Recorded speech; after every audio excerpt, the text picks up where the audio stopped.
E aí galera, beleza? Bom, hoje eu venho aqui falar a respeito do cristianismo. Cara, e a história do cristianismo é muito rica e cheia de detalhes. Desde a igreja primitiva até a igreja atual, por exemplo. Cara, aconteceram várias coisas. Catedrais góticas, Cisma do Oriente, entre outros. E o cristianismo ainda é a religião mais difundida do mundo. E ela é uma das religiões com a história mais rica. E que ela foi responsável pela formação de três grandes civilizações: o Ocidente, o Oriente, no caso a Europa Oriental, e a América Latina. Bom, e se vocês gostam de alguma forma do meu trabalho, cara, eu vou colocar aqui o link do livro, aliás, o link do meu livro aqui, onde vocês podem comprar ele, beleza? Isso é, se vocês apoiarem meu canal e se vocês quiserem dar uma ajuda pra ele. Bom, e vamos lá. E a história do cristianismo também ela é muito rica, mas muito distorcida também. Cara, um exemplo disso é a Idade Média, por exemplo.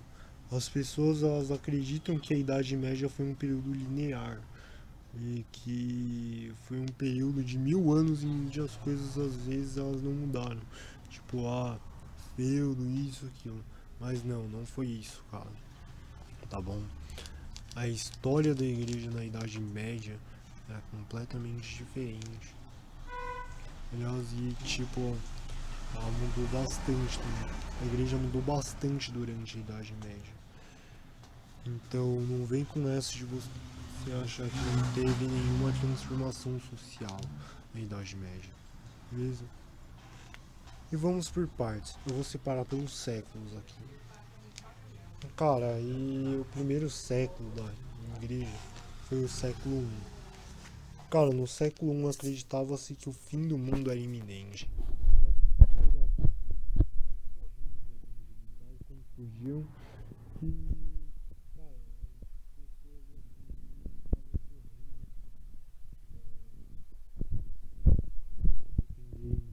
cara, a igreja também ela não era centralizada. E aconteceram diversas missões nesse tempo por diversos lugares de todo o Império Romano para que eles pudessem resgatar o maior número de almas possíveis. E este foi um período onde teve muitos santos, cara. E onde os apóstolos trabalhavam, onde Cristo trabalhava. Daí tem os séculos II e os séculos III, onde, onde tiveram as primeiras organizações da igreja, onde tiveram os primeiros, quer dizer, os primeiros papas foram no século I, né? Mas as primeiras organizações, enfim. Mas mesmo assim a igreja ela era extremamente perseguida. Cara, os séculos II e os séculos III foram marcados principalmente por isso, pela perseguição do Império Romano contra os cristãos. E finalmente teríamos o século IV, que é onde o cristianismo alcança a maioria no Império Romano. E, se eu não me engano, o cristianismo se torna a religião oficial do Império Romano e tiveram também o primeiro imperador romano que era cristão. E, cara, era meio que esperado isso, por quê? Porque o cristianismo, ao contrário de muitas outras fés pagãs, era uma religião que poderia ser exercida pela maioria das pessoas, como o caso dos pobres, dos nobres, e realmente não importava se você era um escravo ou não. Pessoas que eram escravizadas, elas foram libertas, exatamente porque de repente o mestre ele se converteu ao cristianismo, o escravo ele se converteu ao cristianismo. Então, basicamente, por ser uma religião sem discriminação, ela pregava também a libertação de escravos e por conta disso, essas pessoas elas foram libertas. Cara, mas é claro, nem tudo são flores, né? No século V ao século VIII, por exemplo, haviam períodos muito complicados, porque o que aconteceu foi o seguinte: deu merda. Basicamente, deu merda. O Império Romano caiu, cara. A força civilizacional caiu completamente. A única força civilizacional que existia ainda era o cristianismo. E, os cristãos eles tiveram que remar para proliferar o cristianismo por toda a Europa. Eles tiveram que trabalhar muito. Então, missões foram enviadas para vários lugares, como é o caso da França, da Península Ibérica, onde tem Portugal e Espanha. Dentro da própria Península Itálica teve coisa. As pessoas tiveram problemas e elas tiveram que evangelizar. A Inglaterra, a Alemanha, até mesmo a Suécia, a Noruega. Até o momento em que toda a Europa Ocidental foi completamente evangelizada. E esse período ele foi conhecido pelos papas e por todos naquela época como um período negro da Idade Média, período em que a força civilizacional caiu. Você imagina, eu não estou discriminando outros povos, não estou fazendo nada, mas as pessoas, principalmente na Europa naquele tempo, as pessoas fora do Império Romano, elas não viviam em impérios ou países como a gente vive hoje. O único país que é como a gente vive hoje é o Império Romano. Foi o Império Romano. Então, as pessoas elas não viviam assim. As pessoas elas viviam entre tribos pequenas. É como se fosse tribalismo. Então é exatamente por isso que eu falei que o cristianismo era a única força civilizatória naquele tempo.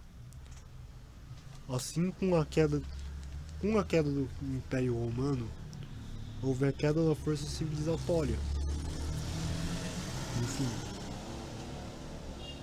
E, cara, uma nova civilização chamada civilização católica, aliás, civilização cristã, porque nem. Tá bom. As pessoas elas consideravam cristãs, só pra você ter uma noção, porque não existia nenhum tipo de cisma. Nasceu uma civilização cristã, cara. Entendo. Enfim. Nos séculos 9 ao século X, houve o estabelecimento definitivo do feudalismo e da sociedade medieval. Cara, os nobres e os reis eles tinham a função de criarem os feudos, e a sociedade era bem dividida. Por exemplo, a sociedade era dividida entre o clero, a igreja, os nobres e reis, né? E o povo. Bom, as pessoas elas tinham funções diferentes. Por exemplo, os nobres eles tinham a função de pegarem armas e de defenderem o território. Os pobres, por exemplo, eles tinham a função da agricultura, não só da agricultura, como também do artesanato, entre outras coisas. E a igreja, ela tinha a função de. Enfim, ela tinha a função de igreja, assim. Cara,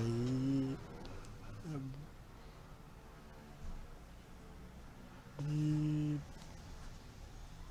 foram enviadas missões para outros lugares também, mesmo naquele tempo. Cara, eu imagino que o Oriente também foi evangelizado lá por essa época também.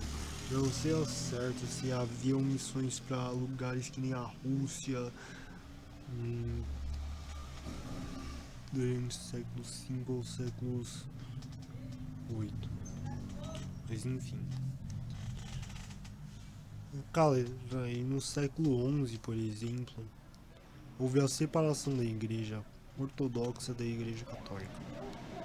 O líder da igreja de Constantinopla não reconheceu o Papa. E assim, havia uma treta entre a igreja de Constantinopla e a igreja católica por bastante tempo. Por conta disso, a igreja se dividiu. Bem, nasceram duas civilizações ali. uma diferente da outra. Nasceram a civilização ortodoxa, a civilização oriental e a civilização ocidental, que era católica. Basicamente isso. Quando você tem os séculos II ou século V, bom, falando do Ocidente, por exemplo, houve a criação de catedrais góticas, hospitais universitários e assim foi possibilitado o avanço científico para aquela região. Além da, se eu não me engano, o trovadorismo ele nasceu aí naquela época. Nos séculos XVI ao século VII foi a época das navegações e a igreja ela passou a ser proliferada por todo mundo. Os territórios da América do Norte, por exemplo, que eu posso falar aqui no Brasil, quer dizer, os territórios da América do Norte, por exemplo, eles foram ocupados por 3 países. Eles foram ocupados principalmente por Espanha, Inglaterra e França. E países como Canadá e Estados Unidos tornaram-se países protestantes. A nossa América Latina, por exemplo, ela foi colonizada por Portugal e Espanha, tornando-se católica. Nessa época também houve o Renascimento e a Reforma Protestante. Países como a Inglaterra e a Holanda vieram a tornar-se protestantes. E territórios que hoje correspondem à Alemanha e à Suíça, eles tornaram-se protestantes também. Bom, naquela época também teve a evangelizaçãozinha. No século XVIII, cara, o espírito do Renascimento causou a Revolução Francesa. E a Revolução Francesa estava fortemente ligada à burguesia. Enfim, a movimentos burgueses. Nos séculos XIX aos séculos XX, houve a colonização da África e da Ásia. Cara, e países como as Filipinas e muitos países tornaram-se católicos e muitos países africanos tornaram-se protestantes por conta da evangelização. Diga-se de passagem bem agressiva de alguns países. Aliás, de algumas pessoas principalmente, né? Cara, e nós estamos no século XXI finalmente. Enfim. E tipo, mano, hoje em dia tem diversas igrejas protestantes. A igreja católica, ela tá difundida no mundo inteiro. Ela deve ser uma das instituições mais difundidas do mundo, se não a instituição mais difundida do mundo, né?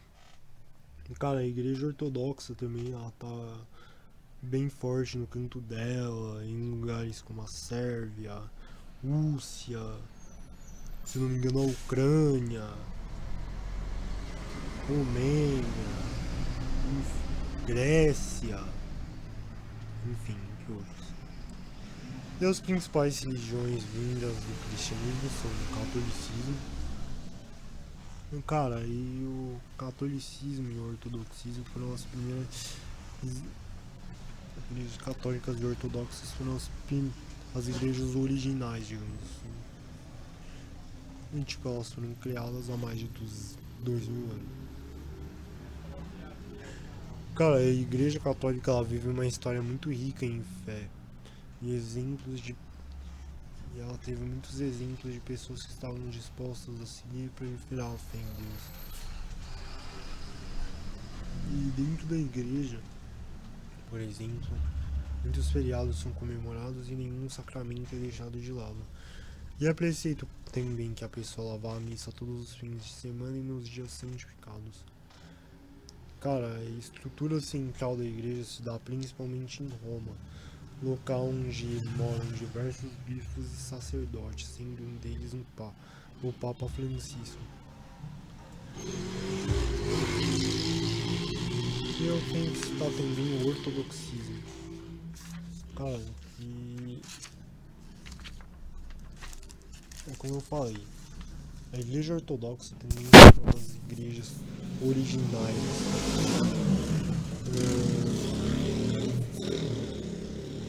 E a igreja católica, ela... Quer dizer, a igreja católica, ela estava encarregada do Ocidente e a igreja ortodoxa do Oriente. E os ortodoxos, eles afirmam sempre que eles seguem firmemente a Deus, que eles seguem aos mandamentos originais e o que Deus colocou em nosso mundo.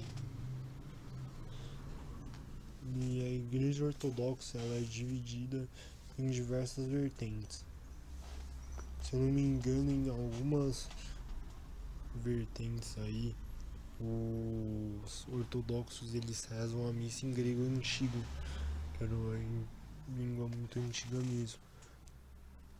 E a estrutura da igreja ortodoxa é um pouco diferente da estrutura da igreja católica. A estrutura da igreja ortodoxa, por exemplo, ela se dá principalmente em 4 grandes igrejas. Se não me engano, a igreja de Antioquia, a igreja de Constantinopla, daí eu não lembro as outras duas. Mas principalmente essa daí. Mas é claro, existem outros tipos de igreja ortodoxa, por exemplo, a igreja ortodoxa russa, a igreja ortodoxa grega, entre outros. Tem protestantismo também.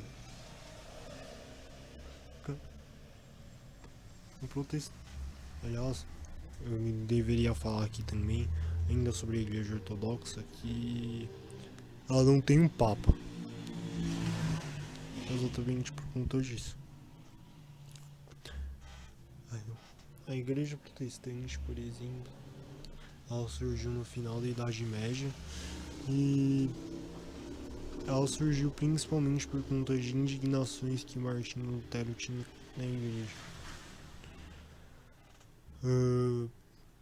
E você vê que, por exemplo, João Calvino e Henrique XVI ou XVIII também foram pessoas que romperam com a igreja católica. E a gente pode dividir os protestantes entre batistas, pentecostais, luteranos, anglicanos, metodistas e adventistas, entre outros. E, cara, há diversos tipos de igrejas protestantes com seus costumes e sacramentos. E é comum, por exemplo, que algumas igrejas protestantes pratiquem alguns sacramentos e outras não. Enfim. Cara, a Bíblia, por exemplo, é um livro sagrado do cristianismo.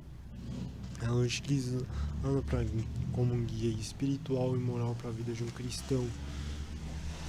E, cara, a Bíblia, ela é dividida principalmente entre o Antigo e o Novo Testamento. O Antigo Testamento, cara, ela contém muitos textos que foram utilizados no Torá. Ela contém livros que foram utilizados no Torá. E, cara, o Novo Testamento, ele contém os Evangelhos, as Epístolas de São Paulo, os Atos dos Apóstolos. Enfim, é basicamente isso.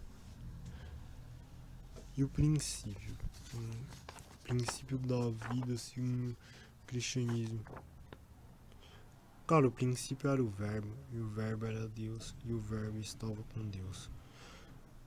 E tudo que veio do cristianismo, tudo que envolve o cristianismo, veio de Deus. O começo da vida, segundo o cristianismo, se deu em 7 dias, onde Deus criou o céu, a terra, a água, o fogo, o gelo e todos os seres vivos. Logo, Deus criou Adão e ele decidiu descansar no 7º dia. Deus criou basicamente assim Adão e Eva para que eles pudessem governar toda a terra e se proliferar por toda a terra. E há também a questão do pecado original, cara.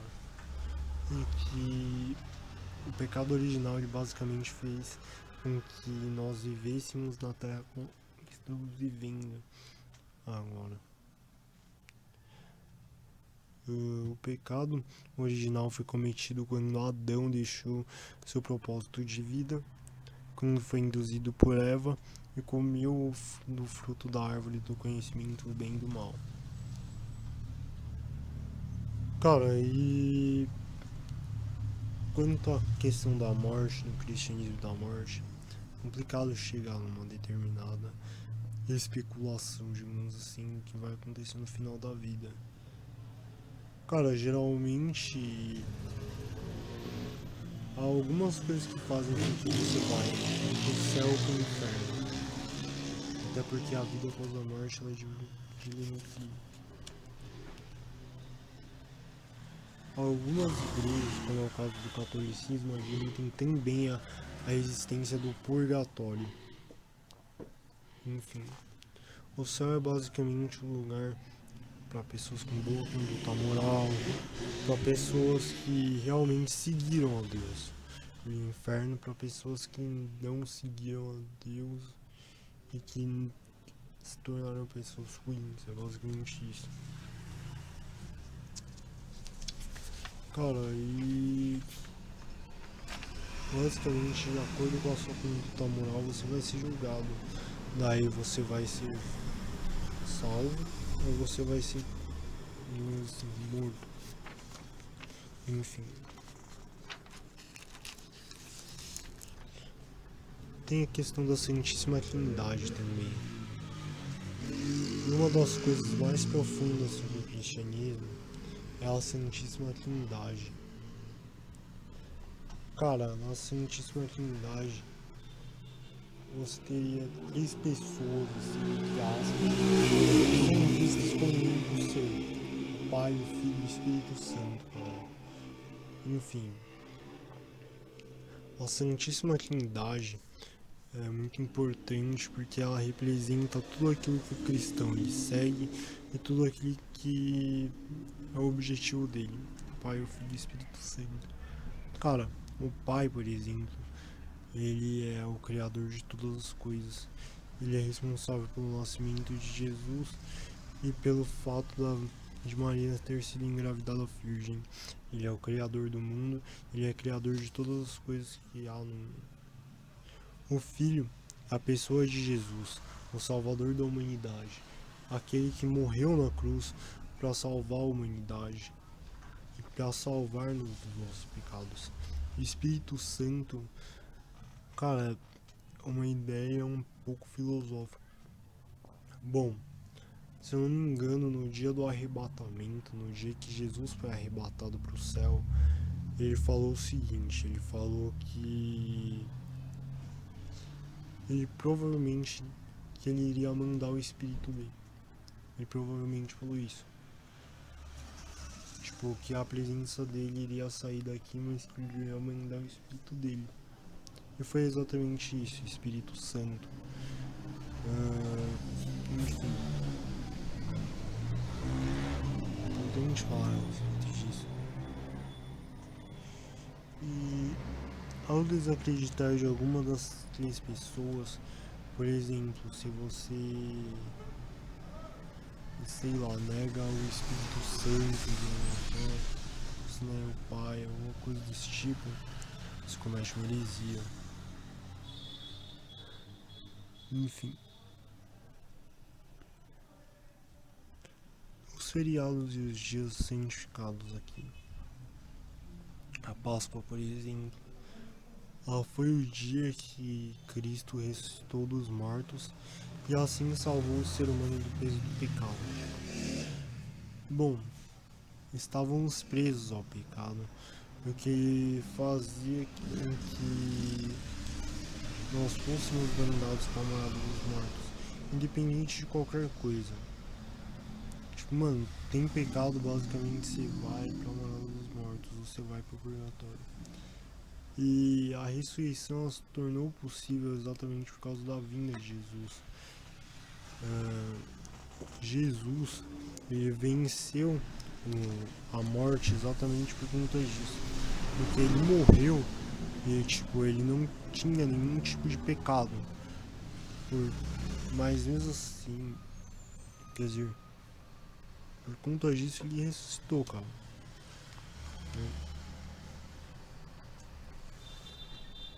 E ele venceu a morte e nos trouxe uma nova vida. Cara, e seguindo ele, você pode, sei lá, você pode literalmente ser salvo de novo. Você pode viver essa nova vida. Cara, e você tem, por exemplo, Pentecostes. Cara, o Pentecostes foi a vinda do Espírito Santo sobre a terra. Jesus voltou para o céu depois de 50 dias com as pessoas. E depois de 50 dias que Jesus decidiu voltar no céu, ele mandou o Espírito dele. Em uma reunião que estavam os apóstolos e a Virgem Maria em dia de oração, Jesus mandou o Espírito. Jesus mandou o Espírito dele em forma de uma língua de fogo. Logo, cada apóstolo começou a falar sua própria idioma. Eles começaram a falar no dom de línguas. Enfim. Isso daí foi a vinda do Espírito Santo sobre os apóstolos. Cara, outro dia importante é o dia da paixão. Que a paixão foi o dia em que Deus, quer dizer, em que Cristo morreu pelos nossos pecados. E, cara, naquele dia todos os pecados que o mundo tinha foram pagos. E tudo isso com o objetivo de salvar o maior número de pessoas possíveis. Basicamente, o dia da paixão e o dia da Páscoa, eles representam o dia que Jesus morreu. Ele foi lá buscar todas as outras pessoas que foram boas, que tiveram uma conduta boa da morada dos mortos, ele levou elas aos céus. Daí no domingo ele ressuscitou. Basicamente isso. Cara, e por conta disso, cara, Jesus hoje. Quer dizer, por conta disso, nós podemos ser salvos. Basicamente isso. Outro dia importante também foi o Natal, que foi o dia do nascimento de Cristo. Enfim. E tem o dia de Corpus Christi também, que é o dia da Eucaristia, o corpo de Cristo. Se eu não me engano, na Santa Ceia, quer dizer, se eu não me engano não, na Santa Ceia, Jesus falou o seguinte, ele estava dentro da Santa Ceia e falou: este é o meu corpo que será entregue por vós. E exatamente aquele pão que eles estavam comendo é meio que o pão e o corpo de Cristo, digamos assim. Cara, os sacramentos do cristianismo, por exemplo. Cara, as igrejas católica e ortodoxa, elas seguem todos os sacramentos, tudo direitinho. Mas o número de sacramentos seguidos por algumas igrejas protestantes se resume a 2 ou 3. Vamos lá então. O batismo, por exemplo, ele é seguido pela igreja católica, ortodoxa. O batismo, ele foi um sacramento baseado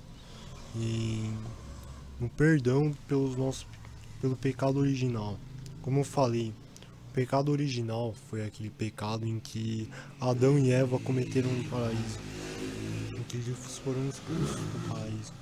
E todos carregam essa mancha do pecado original.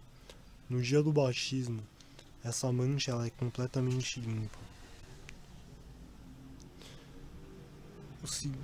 E esse sacramento é seguido principalmente pela Igreja Católica, pela Igreja Ortodoxa e pela Igreja Protestante. Cara, a confissão é basicamente o sacramento do perdão pelos nossos pecados. O sacramento em que Deus dá perdão pelos nossos pecados.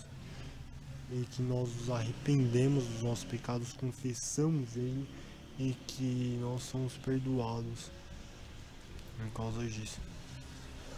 O sacramento seguido pela Igreja Católica e pela Igreja Ortodoxa.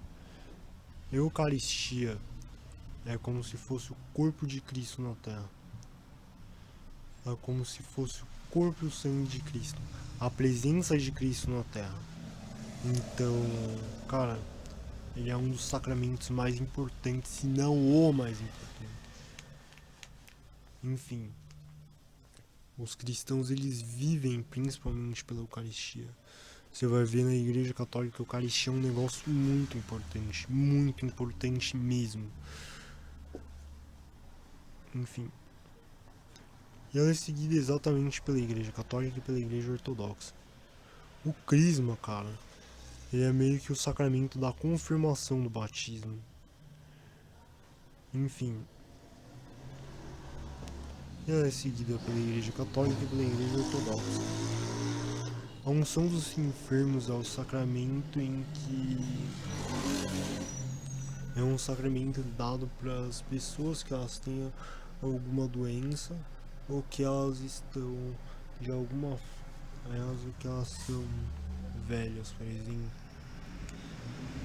E esse é um sacramento seguido pela Igreja Católica e pela Igreja Ortodoxa. O sacramento da ordem é quando uma pessoa se torna um sacerdote. Enfim. Quando a pessoa é ordenada por outro sacerdote. Cara, esse daí é um sacramento que existe desde o começo do cristianismo. Eu imagino que esse daí é um sacramento que existe para todos, para todas as doutrinas, mas principalmente pela Igreja Católica e pela Igreja Ortodoxa. O matrimônio é um sacramento em que duas pessoas elas decidem viver basicamente o mesmo corpo, assim. Duas pessoas se unem para formar uma verdadeira família e para viverem juntas pelo resto da vida. E ele é um sacramento visto, é um sacramento que ocorre principalmente dentro da Igreja Católica, da Igreja Ortodoxa e da Igreja Protestante.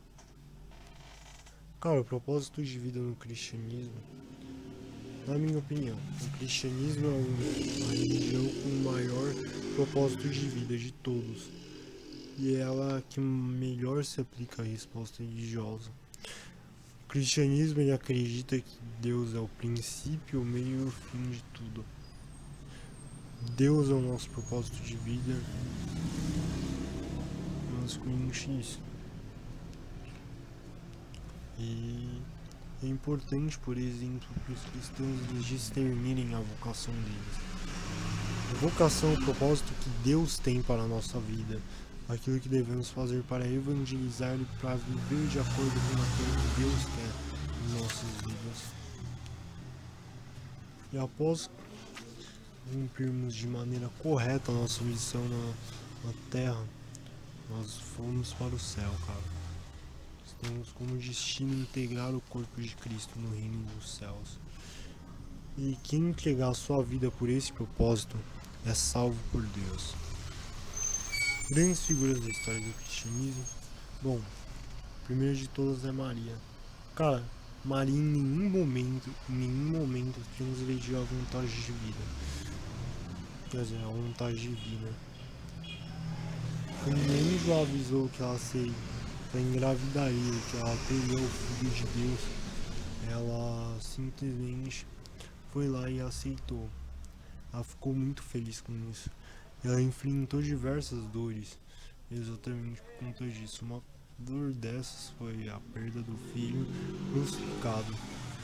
Mas mesmo assim ela nunca deixou de acreditar em Deus. Ela não só nunca deixou de acreditar em Deus, como nunca deixou de fazer a vontade dele. E hoje ela é venerada principalmente pelos católicos e ortodoxos. E ela acreditou muito em Deus. Cara, José José teve o papel de pai, assim, para Cristo. E após descobrir que a gravidez de Maria, ele começa a pensar em fugir, mas um anjo impediu isso. E o anjo ele falou para José que Jesus era o verdadeiro Filho de Deus. E ao saber disso, José fez o papel de pai. Cara, ele ensinou diversos valores para Jesus. Se eu não me engano, Jesus era carpinteiro exatamente porque José também foi carpinteiro. E ele foi considerado um santo, com certeza. Cara, João Batista teve o trabalho de preparar o caminho de diversas pessoas. E ele viveu de maneira humilde, ele viveu em constante retiro espiritual. E teve a função de batizar Jesus. E sua morte, por exemplo, foi um pouco antes da ressurreição de Cristo. Mas mesmo assim, ele, ele cumpriu a missão dele, que era exatamente a de preparar o caminho para a vinda de Jesus. Cara, Pedro, assim, de todos os apóstolos, ele é aquele que eu decidi falar. Cara, ele foi visto como por Jesus como aquele que literalmente seria o líder, entre aspas, da igreja, como aquele que tinha a função de papa, enfim, função de primeiro papa, digamos assim. E o próprio Jesus falou para ele que ele iria ajudar a edificar a igreja. Enfim. E por conta desse propósito, muitas outras pessoas foram evangelizadas. Digamos assim, Pedro é o pai espiritual de todo mundo, basicamente. De todo mundo mesmo. Cara, de todos o que eu mais gosto, o santo que eu mais gosto que eu decidi colocar aqui foi Paulo. Depois da Virgem Maria, claro, né? Cara, e Paulo, ele foi um cara que ele perseguiu cristãos por muito tempo. Ele, apesar disso, ele teve um sonho. E naquele sonho apareceu Jesus para ele e perguntou: Paulo, por que me persegues? Ele ficou muito perturbado depois daquilo. Mas, depois que ele realmente descobriu o significado do sonho dele, ele passou a viver o propósito de vida dele. O propósito de vida assim do cristianismo. Bom, ele, através disso, ele decidiu viajar por todo o Império Romano, por diversos lugares na Europa, evangelizando as pessoas. Bom, entre os lugares que ele pisou, por exemplo, entre os territórios que ele pisou, hoje em dia teríamos os países que seriam a Macedônia, a Síria, a Itália, a Turquia, Israel, Iraque, Grécia. E há quem diga que ele chegou em lugares como a Espanha. Se eu não me engano, em uma das epístolas, ele disse que ele tinha como objetivo chegar à Espanha. E quem diga também que ele chegou em Portugal, na França, próprio Egito, próprio Chipre, talvez na Croácia, na Bósnia, enfim. E em todos esses lugares ele evangelizou todas as pessoas. E depois de Maria e José, cara, com certeza ele é o santo que eu mais respeito e que eu mais gosto. Assista Maria Madalena. Cara, Maria Madalena, ela tava possessa. E tipo, ela foi curada por Deus. E o propósito de vida dela foi exatamente ser uma das primeiras a ver que Jesus estava ressuscitado. Ao perceber que Jesus estava ressuscitado, ela foi lá, ela cumpriu uma parte do propósito de vida dele, que era exatamente afirmar para os apóstolos que Jesus tinha ressuscitado. Cara, ao fazer isso, os apóstolos foram através dela até Jesus. E, cara, por isso que ela é uma santa tão importante. Outro santo que eu coloquei aqui foi Santo Tomás de Aquino. E ele foi um dos maiores filósofos cristãos da Idade Média. Ele foi responsável pela escrita da Suma Teológica. E, cara, basicamente, ele foi um cara que fugiu da academia de artes, onde ele estudava para seguir uma vocação religiosa. E ao seguir a vocação religiosa, ele estudou também filósofos do passado. Ele passou a estudar filosofia, entre outras coisas. Cara, e, digamos assim, ele elaborou, entre aspas, sua própria filosofia. E ele é um filósofo que ele pensava na... Cara, que ele falava exatamente... E ele foi responsável principalmente pela criação do método escolástica. Cara, o que era escolástica? Cara, ele pretendia basicamente unir a fé e a razão em prol do desenvolvimento humano, em prol da religiosidade humana. Basicamente isso. E todos esses santos, eles tiveram um excelente trabalho de largar tudo nas vidas deles para que eles pudessem viver o propósito de vida deles. Como eu falei aí, Paulo, São Tomás de Aquino, todos com o seu propósito de vida. Bom, e existem diversos santos que são venerados, como é o caso, por exemplo, da Maria Teresa, Santo Agostinho e outros. Enfim, cara, e eu falei aqui bem básico sobre o cristianismo.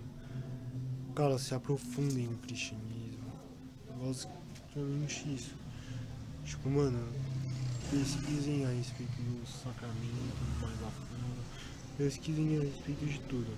Eu acho que esse vídeo aqui ele foi bem básico sobre o cristianismo, porque essa é uma das religiões mais belas e, cara, com certeza a mais difundida. E seu propósito de vida também é um dos mais belos. Enfim, se você gostou desse vídeo, cara, eu tô pensando em fazer um vídeo sobre o catolicismo.